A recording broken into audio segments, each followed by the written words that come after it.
Hi, everybody. Let's talk about restaurants. Now, before COVID, there were over 1 million restaurants in the United States. That's not just an industry, that's a complete ecosystem.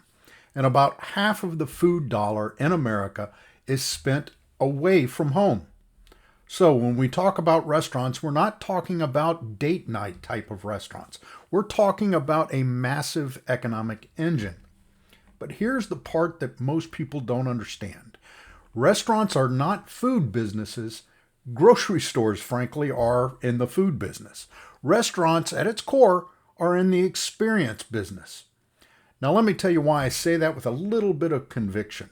I grew up in the restaurant business. My family was fortunate enough to have 110 restaurants all across the southeastern part of the United States. If you're interested in that stuff, just reach out to me. I'll be more than happy to tell you more about that part of life. Now, I watched it from the inside. The holidays worked, the thin margins, the pressure, and not to chase your dad around a kitchen because you slip and bust your tail. Done that way too many times. And I remember my dad telling me once, extremely clearly and focused, son, don't go into this line of work. There are easier ways to make money. And he wasn't joking. He had built something big, but he knew how hard it was. Later in my career, not paying any attention to what Dad said, of course, I served as the head of marketing for Rainforest Cafe. You guys may know that company. When I started, we had one and an idea. Now, that Rainforest Cafe was completely a different kind of restaurant than my parents'. It was highly themed, highly experiential, and a massive brand presence. If you've ever been to one at Disney, or anywhere else on the planet, you know that place will wear you out. And I saw the same thing at scale. Restaurants are an emotional experience, and they're driven by operational discipline. You don't survive on vibes, you survive on systems. Now think about it. The lighting, the music, the smell, the pacing, the service style, the way the menu is written. That's not accidental. That is design, and design costs money. Now let's go deeper. Most restaurants operate on razor thin margins. You think you're going to make a whole lot of money, but at the end of the day, you don't. There's food costs, labor costs, rent, utilities, insurance, marketing, repairs, equipment. It all adds up fast. Which is why this week we're going to talk about something students usually overlook: the menu. The menu is not a list of food. The menu is the most important financial document in the building.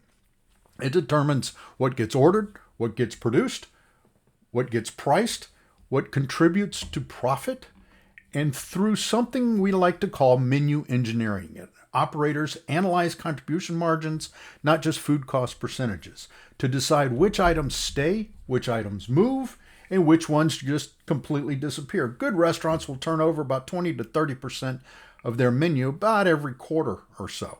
That's strategy. Now let's zoom out historically. Modern restaurant systems didn't just appear. They evolved from classical cuisine. From chefs like Escoffier, you'll read about him, who didn't just create recipes, he created structure.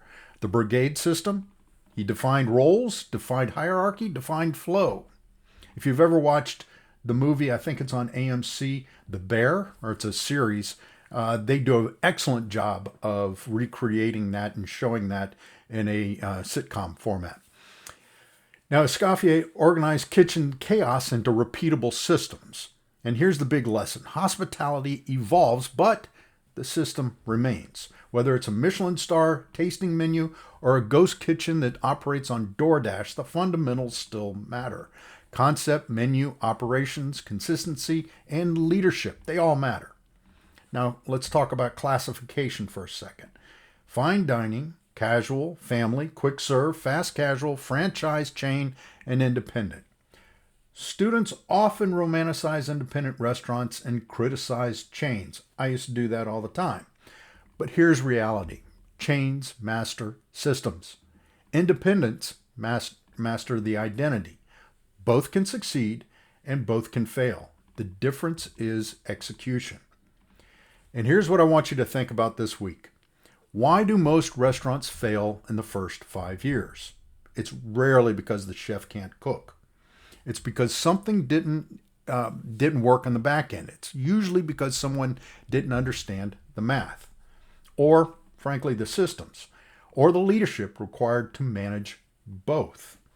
Because I promise you, whether it was a family with 110 restaurants like ours or a global brand like Rainforest Cafe, the pressure is the same. Margins don't care about your passion. Labor doesn't schedule itself. Guests don't lower expectations because you're tired.